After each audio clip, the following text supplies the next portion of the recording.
મારે મારા મિત્રને મળવું છે. સુદામાને લઈ જાય છે. ભગવાન કહે છે, સુદામા તું આવવાનો હતો, સમાચાર મોકલ્યા હોત તો હું ભોજન ન કરી લેત. હું હમણાં જ હજી ભોજન કર્યું, આપણે સાથે જમત ને. પણ ચાલ કઈ વાંધો નહીં, તું પેલા સ્નાન કરી લે, પછી ભોજન કરી લે, અને પછી આપણે બેયને એને નિરાતે બેસીને વાતો કરીએ. ચાલ પેલા તું ભોજન કરી લે. ભગવાન સ્નાન ગૃહમાં લઈ જાય છે. બાજટ ઉપર બેસાડ્યા છે ભગવાનને, સુદામાને, અને ત્યારબાદ એના ત્રાંબાના પાત્રમાં ચરણારવિંદને રખાવ્યા. મહાપુરુષો એમ કહે છે કે સુદામાના પગ ભગવાને પોતાના આંખમાંથી નીકળેલા અશ્રુથી પખાડ્યા, અને પછી જ્યારે ભગવાન પગ ધોવે છે ને તો એના પગની અંદર કાંટા અને કાંકરા જોયા છે. એ કાંટા અને કાંકરાને જોઈ ભગવાન કાંટા અને કાંકરા ખેંચે છે, અને એ સમયે એક કાંટો વધારે ઊંડો ખૂંચી ગયો. ભગવાન એના દાંત વડે જ્યાં કાંટો ખેંચવા જાય, સુદામો કહે છે, કનૈયા શું કરે છે તું? આ ઉભો રે સુદામા, તારા પગની અંદર કાંટો વધારે ઊંડો ખૂંચી ગયો છે. મહાપુરુષો કહે છે, કાંટો વાગ્યો તો સુદામાના પગની અંદર, પણ એની વેદના, એનું દુઃખ હતું હરિના હૃદયની અંદર. ભગવાનને વેદના હતી. ભગવાને સ્નાન કરાવ્યું, એની જૂની પોતરી કઢાવી નાખાવી, અને એને સરસ મજાનું પીળું પિતાંબર પહેરાવ્યું સુદામાને. લે સુદામા, પિતાંબર પહેરી લે. સુદામા રાજી થયા. હાશ, આજે કેટલા સમય પછી વસ્ત્ર બદલવાનો સમય આવ્યો. મનમાં એટલા પ્રસન્ન થયા સુદામા. ત્યારબાદ ભગવાન એને ભોજન કરાવ્યું છે. ભોજન કરવા બેઠા છે. એકમાત્ર વિચાર આવ્યો કે મારા દીકરાઓ 2 દિવસથી ભૂખ્યા ટળવળે છે, અને હું અહીંયા ભોજન કરું, કઈ વાંધો નહીં, પણ કોઈને કોઈ દિવસ દુઃખ કીધું નહીં સાહેબ. એને ફરિયાદ ન કરી કોઈ દિવસ.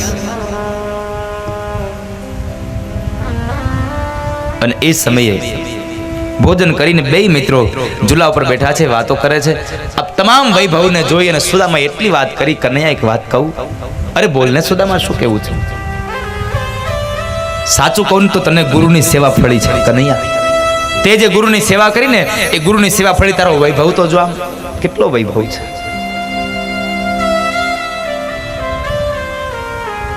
હા સુદામા, તારી વાત સાચી છે, ગુરુની સેવા ફળી છે હો. અને આમ પણ આ દુનિયામાં કહેવાય, ગુરુ સેવાથી સિદ્ધિને પમાય છે.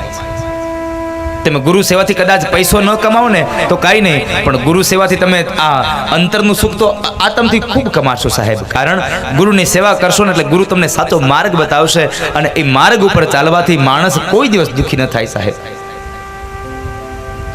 સદગુરુનું શરણ છે એવું.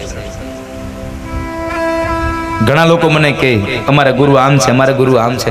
એક વાત યાદ રાખજો, મહાપુરુષો લખે છે, ભાગવતકાર એમ કહે છે, આ દુનિયામાં ગુરુ કદાચ નીચો બની શકે, પણ ગુરુ સ્થાન, ગુરુ પદ કોઈ દિવસ નીચું ન બની શકે સાહેબ. ગુરુ કદાચ નીચો બની શકે, પણ ગુરુનું પદ, એનું સ્થાન, એ તો સ્થાન એનું એ જ રહે છે.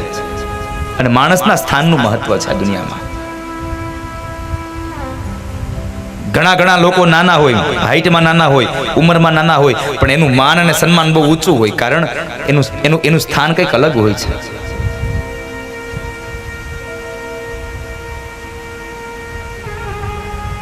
બે મિત્રો વાતો કરે છે. એમાં બરાબર કનૈયાએ પ્રશ્ન કર્યો, સુદામા તું ઈ તો કે મને, તું તે લગ્ન કર્યા કે નહીં, તું પરણો કે નહીં, મારી ભાભી આવી ઘરમાં? અરે હા કનૈયા, તારી ભાભી આવીને. અરે એનું નામ શું છે? એનું નામ સુશીલા છે કનૈયા. એમ? હા, નામ સુશીલા છે, અને સાથે સાથે નામ એવા ગુણ પણ છે એમાં. અમુકના નામ જ ખાલી હારા હોય, એ પ્રમાણના ગુણ હોય જ નહીં.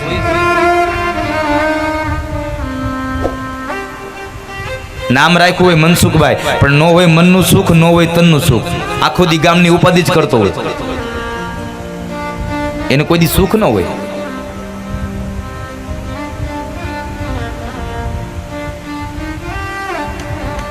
નામ પ્રમાણેના ગુણ પણ છે કનૈયા. બાળકો, મારે 2 બાળકો છે. શું કરે છે બધા? અરે બધા બહુ મજા કરે છે કનૈયા, ખૂબ મજા કરે છે. એમ નથી કીધું મારા દીકરાઓ 2 દિવસથી ભૂખા ટળવળે છે. અને એ સમયે કૃષ્ણએ બધા પ્રશ્નો કર્યા એટલે સુદામો પણ કહે છે, કનૈયા ઉભો રહે, પેલા મને પૂછવા દે. તે તો બધું પૂછી લીધું. તે લગ્ન કર્યા કે નહીં? તો કે અરે હા સુદામા, મેં લગ્ન કર્યા. તો તારા પત્ની ક્યાં છે? અરે આર્યા. સુદામાની તો આંખું ફાટી ગઈ. અરે પણ કનૈયા, આ તો 8 છે. અરે હા પણ સુદામા, 8 મારી પટરાણીઓ છે. 8 પટરાણીઓ? હા સુદામા, અમારી 8 પટરાણીઓ છે. સુદામો કહે છે કનૈયા આ તો ગુરુ સેવાથી તને બધું મળ્યું છે ને, એટલે આઠ પટરાણીઓને તું જીવાડી શકે છે, હું તો એકને નથી જીવાડી શકતો, એકને પૂરું નથી પાડી શકતો.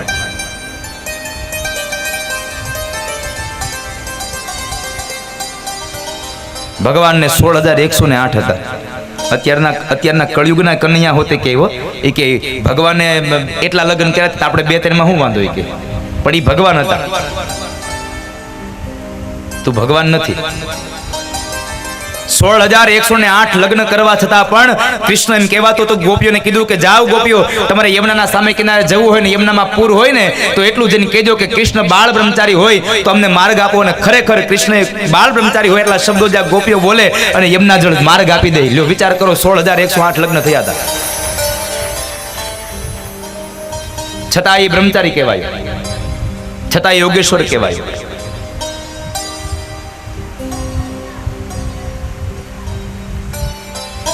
8 મારી પટરાણીઓ છે સુદામા. આટલો વૈભવ જોયા પછી હવે સુદામાને થયું કે હવે આ પૌવાની પોટલી આને દેવાય નહીં, આ પૌવા ન દેવાય. શું આ પૌવાની વિશ્વાસ સાહેબ? એટલે પૌવાની પોટલી વારંવાર સંઘર્યા કરે છે, વાતો કર્યા કરે. એમાં બરાબર કનૈયાની નજર પડી ગઈ. કનૈયો કહે છે સુદામા આ પોટલીમાં શું લાવ્યો છો? અરે કાઈ નહીં કનૈયા, આ તો અમારું હોય, અમારા ગરીબડાઓનું હોય. નહીં, મારી ભાભીએ મારા માટે કંઈક મોકલ્યું છે પણ તું આપતો નથી. અરે કનૈયા કાઈ નથી, આ તો અમારા ગરીબડાઓનું હોય, તારા માટે કંઈ નથી લાવ્યો, તારી ભાભીએ કાઈ નથી આપ્યું. કારણ કે સુદામાને થયું કદાચ પૌવા આપીશ તો મજાક થઈ જશે મારી, શું મારી અહીં કિંમત થશે? પણ કૃષ્ણ સમજી ગયા. કૃષ્ણ કહે છે નહીં સુદામા, કાંઈક તો છે જ, લાવ દે. સુદામા આપતા નથી. એ સમયે કનૈયા ભગવાન સુદામાના હાથમાંથી એ પૌવાની પોટલી જૂટવી લઈ અને પૌવાની પોટલી એક પછી એક ગાંઠ ખોલે અને જ્યાં એ વસ્ત્રને ખોલે એમાંથી પૌવા નીકળ્યા. આ સમયે 3 ઘટના બની. પહેલી વાત, અષ્ટપટરાણીઓ બોલ્યા લ્યો આ તો પૌવા છે. બીજી વાત, શરમને લઈ અને સુદામો નીચું જોઈ જાય. અને ત્રીજી ઘટના એવી બની કે પૌવાને જોઈ અને કૃષ્ણની આંખમાંથી દળ અશ્રુની ધારા વહી ગઈ.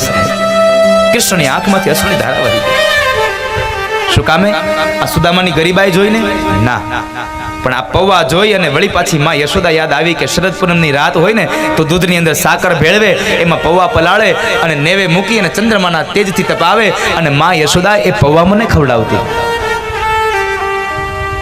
પૌવાની મને એ યશોદાની યાદ આવી ગઈ. પણ ભાગવતકાર સાથે એક બહુ સરસ વાત કરી છે કે યશોદા જે પૌવા ખવડાવતા ને એ દૂધમાં પલાળેલા હતા. તો શું સુદામાના પૌવા કોરા હતા? નહીં, સુદામાના પૌવા પ્રેમના પલાળેલા હતા. સાહેબ કોરા નહોતા, પ્રેમથી પલાળેલા હતા, પ્રેમની અંદર પલાળેલા પૌવા હતા. એ સમય ભગવાને સુદામાના કપાળની અંદર નજર કરે તો શ્રીક્ષય લખ્યું છે, શ્રીક્ષય, જ્યાં લક્ષ્મી કોઈ દી હોય જ નહીં. પણ એ સમયે ભગવાને કીધું કનૈયા સુદામા આપ તને એકલા ખાવાની હજી એલા ટેવ નથી ગયા?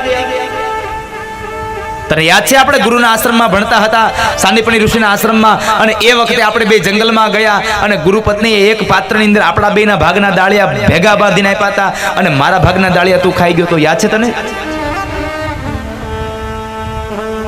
સુદામો નીચે જોઈ શરમને લઈને કહે છે હા કનૈયા મને યાદ છે દિવસ, હું તારા ભાગના પૌવા એ દાળિયા હું ખાઈ ગયો હતો. એટલે પણ તને હજી એકલા ખાવાની ટેવ નથી પડી?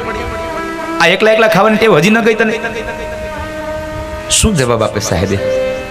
આપણે શું કહીએ છીએ?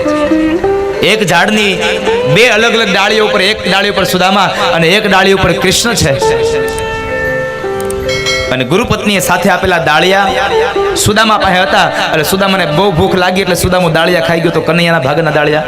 આપણે આવું કહીએ છીએ, સુદામાને બહુ ભૂખ લાગી એટલે કનૈયાના ભાગના દાળિયા ખાઈ ગયો. સાહેબ સુદામો આવો ભૂખ્યો બ્રાહ્મણ નહોતો સાહેબ.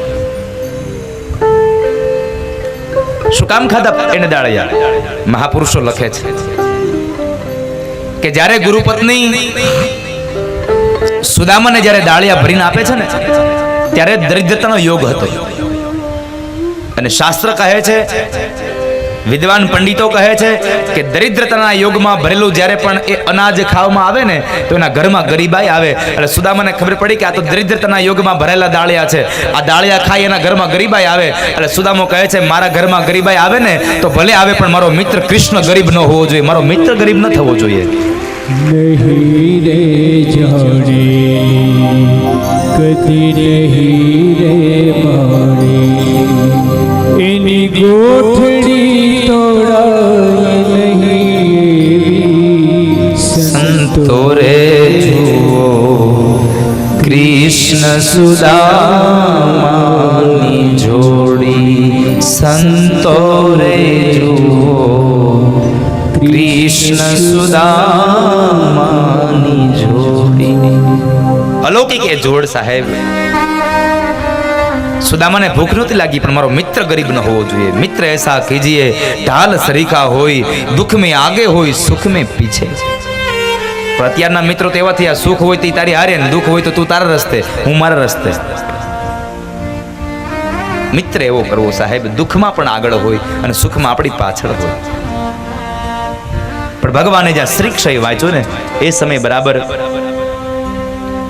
ભગવાનને થયું હું આ શબ્દને ભૂંસી નહીં શકું પણ ભૂસી ન શકું તો કાંઈ નહીં પણ એમાં એને પલટાવી તો શકું ને એને ઉલટાવી શકું એટલે ભગવાને એ જ સમયે જે શ્રી ક્ષય હતું એના બદલે અક્ષય શ્રી કરી નાખ્યું અને એ સમયે ભગવાને એક મુઠ્ઠી પૌવા ખાધા તો દ્વારિકામાં જેટલી સંપદા હતી એટલી સંપદા પોરબંદરમાં આપી બીજી મુઠ્ઠી પૌવા ખાધા તો દ્વારિકા કરતા બમણી સંપદા પોરબંદરમાં આપે અને જ્યાં ત્રીજી મુઠ્ઠી પૌવા ખાવા જાય ને ત્યાં રૂકમણીએ હાથ પકડ્યો પ્રભુ શું કરો છો તમારે ધન જેટલું આપવું એટલું આપી દો પણ એટલી અમારા ઉપર કૃપા કરો કે તમારી આ પટરાણીઓને તમારા મિત્રના ઘરના દાસી બનાવવા તૈયાર શું કામ થયા છો અમને તમારા ચરણની સેવા કરવા દો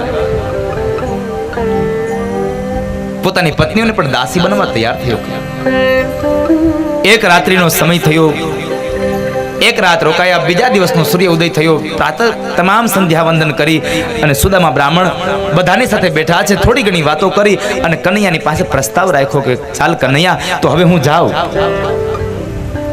છું એ સમય ભગવાન કૃષ્ણે કોઈ જાતની વાત ન કરી અને સીધું જ કહી દીધું બસ સુદામા જાવું છે કઈ વાંધો નહીં પણ પાછો આવજે હો મળવા કારણ સુદામાને એક વાત કૃષ્ણને ખબર છે કે મેં પોરબંદરમાં આટલું અનાજ આપ્યું છે મારી ભાભી આટલા દિવસથી ભૂખી છે આ સુદામો અહીંયા જમી લે છે કહેતો નથી પણ મારી ભાભી નહીં જમે કારણ એ પતિવ્રતા નારી છે એ નહીં જમે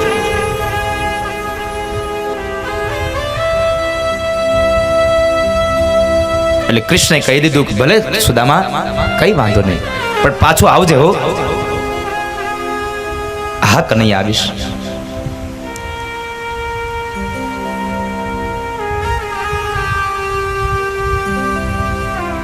દાઉજી મહારાજ ઉભા છે ભગવાન કૃષ્ણ ઉભા છે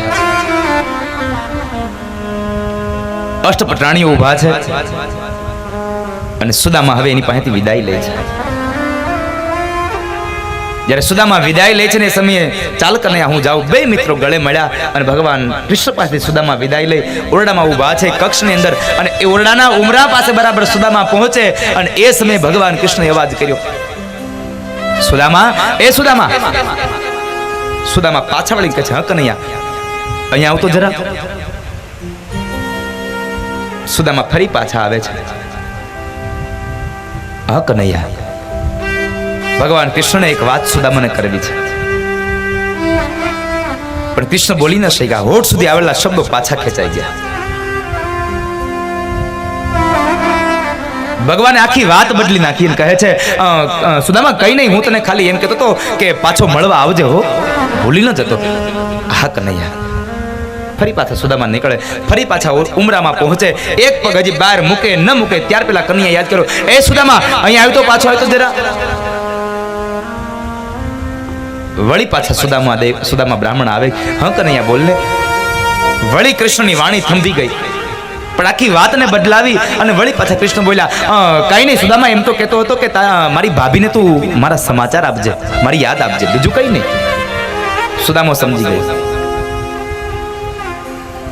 કે કૃષ્ણને કહેવું છે કંઈક બીજું આ કહી શકતો નથી દુખે છે પેટમાં અને કૂટે છે માથું અને કઈક દુખાવો બીજો છે એટલે સુદામા સામે ચાલીને કહે છે કનૈયા તારે જે કેવું છે કહી દે ને શું એમાં મૂંઝાય છે તારે મને જે કેવું છે કહી દે તું દિલ ખોલીને વાત કરી દે